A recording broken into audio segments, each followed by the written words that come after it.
When is Ilhan Omar going to be held accountable for anything? Trump called her out by name, and she's still smearing Charlie Kirk's name, trying to twist his legacy. Listen to this lunatic. I do believe those of you who are interested in rewriting this hateful man's history are full of Thank you.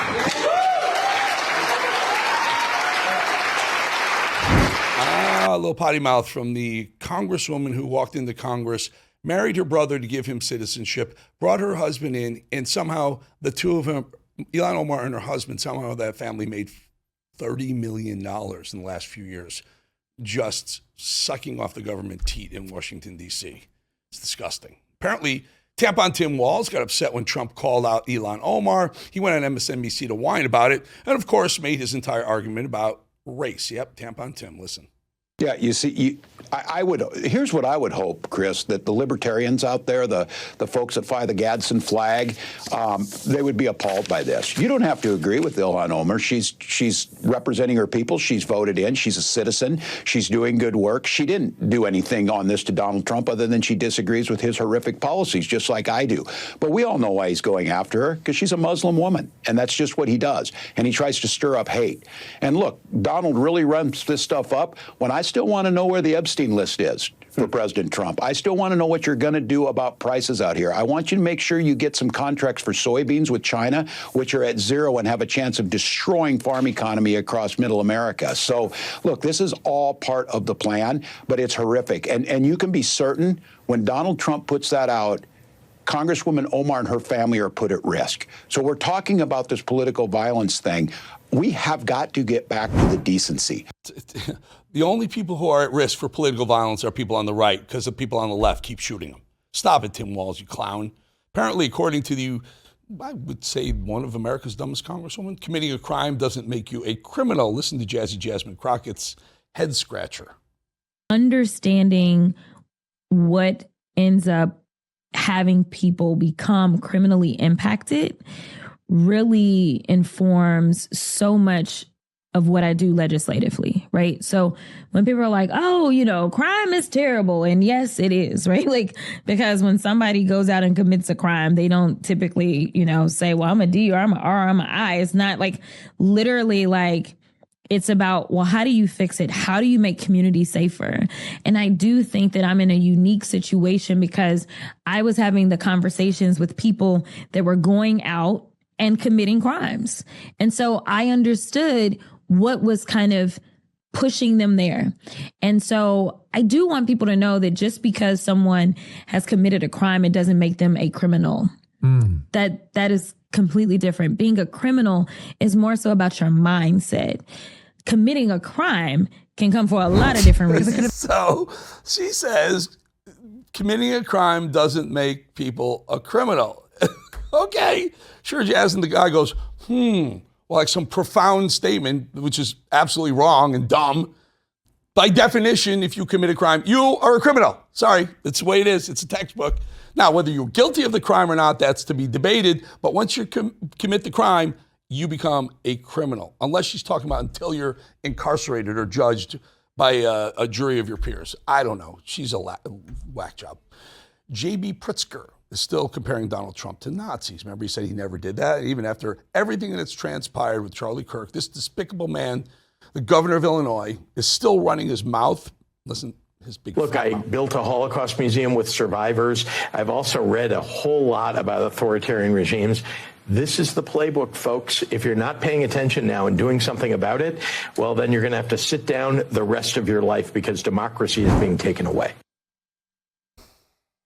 This guy wants to be president. It's a scary stable of people they have on the left that want to be president. Eric Swalwell doubled down on the Nazi rhetoric, comparing President Trump to Hitler yet again. This clown just does not learn. Watch. Donald Trump is America's Hitler. Yeah. He just said that. Literally, the bullet casing from that Tyler guy in Utah said, hey, fascist, catch the bullet. Catch the bullet, meaning he was going to kill him. And to have this rhetoric, this fascist rhetoric, this ridiculous Hitler, Nazi stuff going, white supremacists. You are the reason, Swalwell. You are the reason that these lunatic drugged up, trans whatevers are picking up guns and killing people that they listen to you call Trump Hitler or people who support America first, Nazis. We're all targets because of that stupid rhetoric. You want to unite? You tone down the rhetoric. I don't think we should yet. Sorry. More from Swalwell, who thinks that Republicans are turning their backs on FBI Director Kash Patel, another baseless claim that he has single-handedly tried to ignite. Listen to it. You know what I found interesting, Lawrence, talking to Republicans, is that they also think privately that Patel is not up for the job. And not just because he screwed up the Charlie Kirk investigation. It's not just because he refuses to release the Epstein tapes.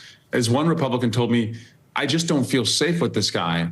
And if you look at his testimony, particularly what you just played there and the way he conducted himself yesterday in front of the Senate, this person is not someone who's going to keep anyone from harm. And you look at him and you think, this guy's unhinged. And he doesn't see his duty as protecting us from harm. He is just protecting himself from Donald Trump. It's the common divide and conquer. So he sparks up, Swalwell sparks up this debate saying, oh, I talked to a Republican. This guy said, I don't feel safe. Well, who was that, Swalwell? Or are you lying? I mean, you lied about Fang Fang, the little Chinese spy that you were sleeping with. Remember that? You lied about that. You were both married. She was married. You were married. But I'm sure she got some good information out of you. The rhetoric from the left continues to get nastier and nastier. These deranged people are saying whatever they want. They never stop to think about the impact of their words. Well, here's one of those Soros-backed Philly District Attorney, Larry Krasner, who's calling Trump a fascist because he can. Question was raised whether it was necessary to compare the MAGA movement to fascists. It's 100% necessary. My father volunteered and served in World War II. Half of my family tree is gone. And it's gone because of Nazis, and it's gone because of fascists. It's a good time to say that I don't think it should be illegal to call someone a fascist. I just want you to understand, Democrats, when you keep doing this, you're going to be the reason, you're going to be the root cause for some of these shooters. Just understand where it's coming from. Hey, fascist, catch on the bullet from Tyler Robinson through Charlie Kirk's neck. Hey, fascist, catch, okay? Do you see the pattern, and you want to keep doing it? Go ahead and do it. But just understand, blood is on your hands. I agree. We have a First Amendment protecting a lot of speech. That's not speech that necessarily is going to get the whole public in trouble, but it certainly is not speech that we want them to continue because people on the right are being killed over it. Congressman Maxwell Frost took a page from Krasner's book, echoing his fascist comments almost word for word. The Democrats are sticking by the playbook no matter what. Here's Frost talking about Republicans and Trump. Donald Trump doesn't want a democracy. He wants a throne, and his cronies are clearing the way. The president and his lapdogs here in the United States Congress, the vice president, the FCC chair, the attorney general, secretary of state, and congressional Republicans are implementing a dangerous agenda to punish their opposition. Fascism is not on the way, it is here.